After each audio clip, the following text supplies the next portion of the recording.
آپ کے چچا ابو لہب کو آپ سے اس حد تک کدورت اور عداوت ہو گئی تھی کہ ہر جگہ آپ کے پیچھے پیچھے جاتا، اور جب بھی آپ کسی سے مخاطب ہوتے تو شور مچا دیتا، غلط ملط باتیں کر کے اس شخص کو بات سننے سے روک دیتا۔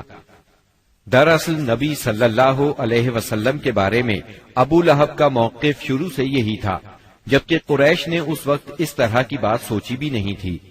حج کے دنوں میں بھی ابو لہب نبی کریم صلی اللہ علیہ وسلم کو جھٹلانے کے لیے بازاروں اور اجتماعات میں آپ کے پیچھے لگا رہتا تھا۔ طارق بن عبداللہ محاربی کی روایت سے معلوم ہوتا ہے کہ یہ شخص صرف زبان سے جھٹلانے ہی پر اکتفا نہیں کرتا تھا بلکہ پتھر بھی مارتا تھا۔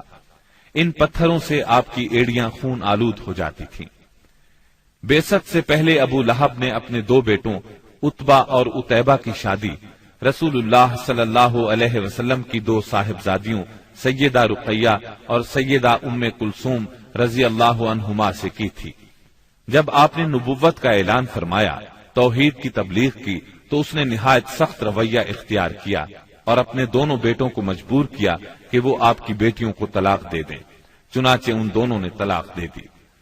اسی طرح جب نبی صلی اللہ علیہ وسلم کے دوسرے صاحبزادے عبداللہ کا انتقال ہوا تو ابو لہب کو اس قدر خوشی ہوئی کہ وہ دوڑتا ہوا اپنے دوستوں کے پاس پہنچا اور انہیں یہ خبر سنائی کہ محمد معاذ اللہ ابتر یعنی نسل بریدہ ہو گئے ہیں۔ ابو لہب کی بیوی ام جمیل بھی رسول اللہ صلی اللہ علیہ وسلم کی دشمنی میں اس سے پیچھے نہیں تھی۔ اس کا نام اروا تھا، جو حرب بن امیہ کی بیٹی اور ابو سفیان کی بہن تھی۔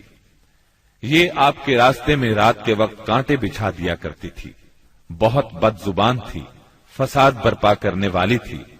قرآن میں اسے حمالۃ الحطب یعنی لکڑی ڈھونے والی کا لقب دیا گیا ہے۔ جب اسے معلوم ہوا کہ اس کی اور اس کے شوہر کی مذمت میں قرآن نازل ہوا ہے تو وہ رسول اللہ صلی اللہ علیہ وسلم کو تلاش کرتی ہوئی آئی۔ آپ خانہ کعبہ کے پاس مسجد حرام میں تشریف فرما تھے۔ سیدنا ابو بکر صدیق رضی اللہ عنہ بھی ساتھ تھے۔ اس کی مٹھی میں پتھر تھے۔ آپ کے سامنے آ کھڑی ہوئی تو اللہ تعالیٰ نے اس کی نگاہ پکڑ لی اور وہ رسول اللہ صلی اللہ علیہ وسلم کو نہ دیکھ سکی۔ البتہ ابو بکر صدیق اسے نظر آ رہے تھے۔ اس نے پوچھا، ابو بکر تمہارا ساتھی کہاں ہے؟ مجھے معلوم ہوا ہے کہ وہ میری حجب کرتا ہے۔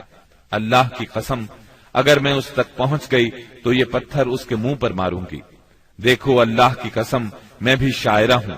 یہ کہہ کر اس نے شعر پڑھا، ہم نے مذمم کی نافرمانی کی، اس کے امر کو تسلیم نہ کیا اور اس کے دین کو نفرت اور حقارت سے چھوڑ دیا۔ اس کے بعد وہ واپس چلی گئی۔ سیدنا ابو بکر صدیق رضی اللہ عنہ نے عرض کیا، اے اللہ کے رسول، کیا اس نے آپ کو دیکھا نہیں؟ آپ نے فرمایا، نہیں، اس نے مجھے نہیں دیکھا، اللہ نے اس کی نگاہ پکڑ لی تھی۔ بہرحال نبی صلی اللہ علیہ وسلم اپنی تبلیغ میں لگے رہے، مجمعوں اور محفلوں میں پہنچ کر اسلام کا پیغام دیتے رہے۔ آپ کتاب اللہ کی آیات پڑھتے اور سابقہ رسولوں نے جو پیغام دیا تھا وہی پیغام لوگوں کو سناتے۔ آپ فرماتے، اے میری قوم کے لوگو، اللہ کی عبادت کرو، اس کے سوا تمہارا کوئی معبود نہیں۔ اس کے ساتھ ہی آپ نے لوگوں کے سامنے کھلم کھلا اللہ کی عبادت شروع کر دی۔ چنانچہ آپ دن دہاڑے سارے لوگوں کے سامنے کعبہ کے صحن میں نماز پڑھتے۔ آپ کی تبلیغ آہستہ آہستہ کامیاب ہوتی چلی گئی۔ قریش اس پوری صورتحال کو تشویش کی نظر سے دیکھ رہے تھے۔ ابھی تھوڑا عرصہ گزرا تھا کہ حج کا موسم آ گیا۔ کفار حاجیوں کے سلسلے میں پریشان ہو گئے۔ چنانچہ ان کی ایک جماعت ولید بن مغیرہ کے پاس آئی۔ یہ ان میں عمر رسیدہ اور مرتبے والا آدمی تھا۔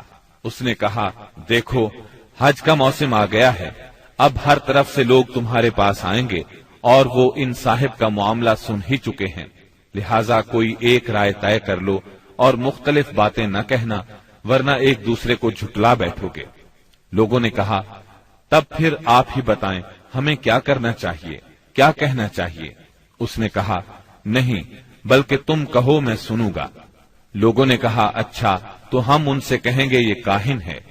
یہ سن کر ولید بن مغیرہ نے جواب دیا وہ کاہن نہیں ہے، ہم نے کاہنوں کو دیکھا ہے، اس میں نہ ان جیسی گنگناہٹ ہے نہ تک بندی۔ تب ان لوگوں نے کہا ہم کہیں گے وہ پاگل ہے۔ ولید بن مغیرہ نے جواب دیا وہ پاگل بھی نہیں ہے، ہم لوگ پاگل پن کو بھی پہچانتے ہیں، اس میں نہ پاگلوں کسی گھٹن ہے نہ الٹی سیدھی حرکتیں نہ بہکی بہکی باتیں۔ لوگوں نے کہا تب پھر ہم کہیں گے وہ شاعر ہے۔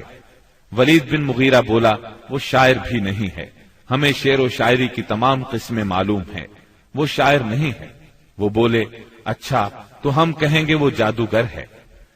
ولید بن مغیرہ نے کہا وہ جادوگر بھی نہیں ہے، ہم نے جادو اور جادوگر سب دیکھے ہیں، اس میں ان جیسی جھاڑ پھونک ہے نہ گرہ بندی۔ انہوں نے کہا تب پھر آخر ہم ان سے کیا کہیں، کیا بتائیں، یہ کون ہے کیا ہے؟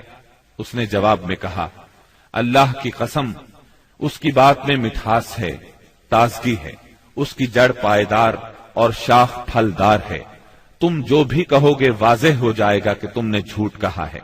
ویسے زیادہ مناسب یہی ہے کہ تم کہہ دو وہ جادوگر ہے اور اس کی باتوں میں جادو ہے، وہ اس کے ذریعے سے باپ بیٹے میں، بھائی بھائی میں، میاں بیوی میں، آدمی اور اس کے خاندان میں لڑائی کروا دیتا ہے، پھوٹ ڈلوا دیتا ہے۔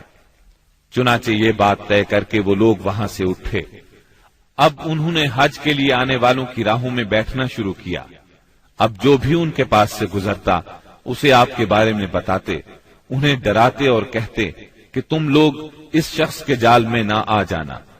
نتیجہ یہ ہوا کہ لوگوں نے آپ کو دیکھنے اور آپ کی باتیں سننے سے پہلے ہی بچ کر رہنے کی ٹھان لی۔ اس کے بعد جب حج کے دن آ گئے تب نبی اکرم صلی اللہ علیہ وسلم نے حاجیوں کے مجمعوں میں اور ان کے ڈیروں پر جانا شروع کر دیا، جا کر انہیں اسلام کی طرف بلانا شروع کیا۔ آپ فرماتے لوگو لا الہ الا اللہ کہو، کامیاب ہو جاؤ گے۔ ادھر ابو لہب کا یہ حال تھا کہ وہ آپ کے پیچھے پیچھے لگا رہتا، آپ کو جھٹلاتا جاتا، تکلیف بھی پہنچاتا۔ اس طرح جب اس حج سے حاجی واپس لوٹے تو پورے عرب میں نبی صلی اللہ علیہ وسلم کا چرچا ہو گیا۔ قرآن مجید کی سورہ المدثر کی آیات 11 تا 26 میں اس واقعے کی طرف نشاندہی کی گئی ہے۔ چھوڑ دو مجھے اور اس شخص کو جسے میں نے اکیلا پیدا کیا، بہت سا مال اسے دیا، اس کے ساتھ ساتھ حاضر رہنے والے بیٹے دیے اور اس کے لیے ریاست کی راہ ہموار کی۔ پھر وہ طمع رکھتا ہے کہ میں اسے اور زیادہ دوں گا، ہرگز نہیں، وہ ہماری آیات سے عناد رکھتا ہے، میں تو اسے بہت جلد ایک کٹھن چڑھائی چڑھاؤں گا۔ اس نے سوچا اور کچھ بات بنانے کی کوشش کی تو رب کی مار اس پر۔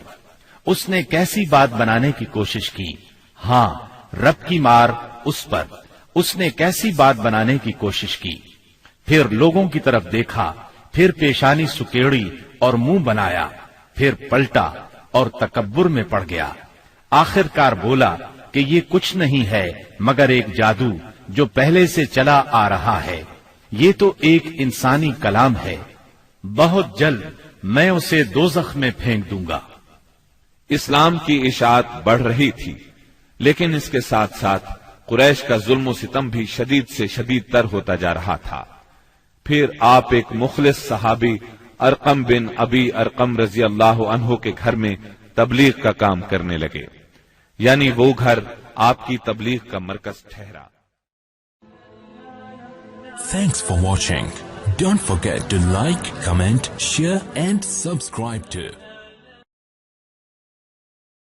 Don't forget to like, comment, share and subscribe to